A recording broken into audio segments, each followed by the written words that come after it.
2025 का आधा साल बीत चुका है। एक लड़का जिसने जनवरी में डिसाइड किया था कि वो इस साल कुछ अलग करेगा, पढ़ाई के साथ साथ एक नई स्किल भी सीखेगा, खुद पर काम करेगा, सेल्फ डिसिप्लिन लाएगा और धीरे धीरे पर्सनैलिटी डेवलपमेंट पे भी काम करेगा। लेकिन हर महीने वो सिर्फ सोचता रहा और सोचते सोचते जुलाई भी आ गया।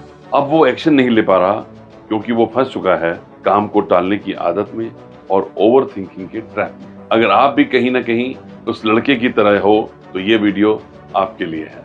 आपकी सबसे बड़ी प्रॉब्लम क्या है? आप जॉब करते हैं लेकिन इम्प्रूवमेंट की क्लैरिटी नहीं है।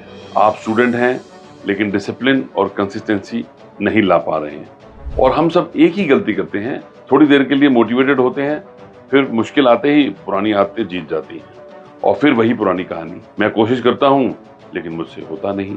यदि आप पूरा प्रयास कर रहे हैं और कड़ी मेहनत के बाद भी आपको मनचाहा परिणाम या सफलता नहीं मिल रही है तो निर्णय बदल दीजिए। अगर मैं इस बात को एक उदाहरण से समझाऊं, अगर आपका मोबाइल की बैटरी चार्ज नहीं है तो आप क्या करेंगे? आप चार्जर लगाएंगे। अगर वो चार्जर काम नहीं कर रहा है तो आप दूसरा चार्जर ढूंढेंगे, दूसरा पॉइंट ढूंढेंगे कि क्या प्लग खराब है या सॉकेट खराब है या चार्जर ही खराब है, लेकिन आप रुकेंगे नहीं जब तक आपका फोन चार्ज नहीं हो जाए। वैसे ही अगर हमें सफलता नहीं मिल रही तो हमें कहीं ना कहीं अपने प्लान में बदलाव करना पड़ेगा। अगर हम अपने प्लान में बदलाव करेंगे तो हमें सफलता मिलने के चांसेस बढ़ जाएंगे। कुछ भी स्टार्ट करने से पहले माइंड सेट का होना सबसे जरूरी है। अगर आपके पास क्लियर विजन, स्ट्रॉन्ग रीजन और डेफिनेट गोल नहीं है तो चाहे आप कुछ भी ट्राई करो वो वर्क नहीं करेगा। तो सबसे पहला स्टेप है अपने वाई को समझो। आप क्यों करना चाहते हो, किसके लिए करना चाहते हो। अगर ये क्लियर नहीं हुआ तो हर बार आप बीच में ही छोड़ दोगे। देखिए, बहुत सारे लोग ओवर थिंकिंग में पड़ जाते हैं।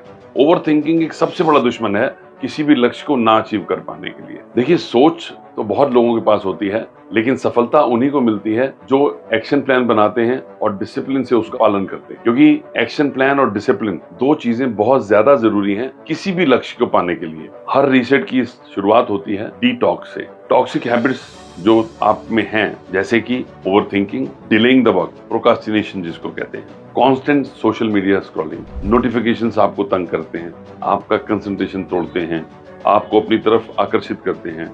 इनके बदले 4 पावर हैबिट्स बिल्ड करो। Number 1, morning plan and night reflection, यानी कि सुबह उठ के दिन का प्लान बनाओ और शाम को सोने से पहले उसे रिव्यू करो, कहाँ पे हमने ठीक किया, कहाँ पे और गुंजाइश है इम्प्रूव करने की। डीप वर्क ब्लॉक्स, यानी कि डिस्ट्रैक्शन फ्री टाइम, कुछ समय के लिए मोबाइल के बिना विदाउट स्क्रीन समय जरूर निकालें। शुरुआत में तो आपको थोड़ा दिक्कत होगी लेकिन एक बार जब आपको उसमें आनंद आने लगेगा तो अपने आप ऑटोमेटिकली आपको रिजल्ट दिखने लगेंगे। देखिए, एक चीज जो आज की डेट में बहुत जरूरी है, लोगों की नींद कम होती जा रही है। आप कोशिश करें और 24 घंटे में से 7 घंटे कम से कम जरूर सोएं, क्योंकि जब आप 7 घंटे के बाद सो के उठेंगे तो आप फ्रेश महसूस करेंगे, रिजुविनेटेड महसूस करेंगे, आपकी बॉडी रिचार्ज होगी और आपका मस्तिष्क भी बिल्कुल एकदम नए तरीके से सोच रहा होगा, फ्रेश होगा, तो आप अपने टारगेट्स के ऊपर ज्यादा ध्यान दे पाएंगे।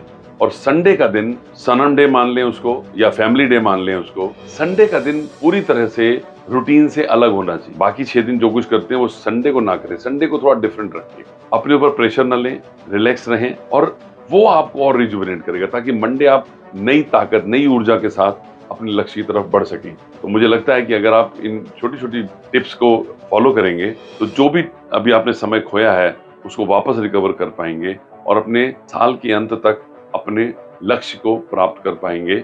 और मेरा ख्याल है कि ये जो लक्ष्य आप प्राप्त कर पाएंगे वो आपको नए लक्ष्य और बड़े लक्ष्य लेने के लिए प्रेरित करेगा। Wish you all the best.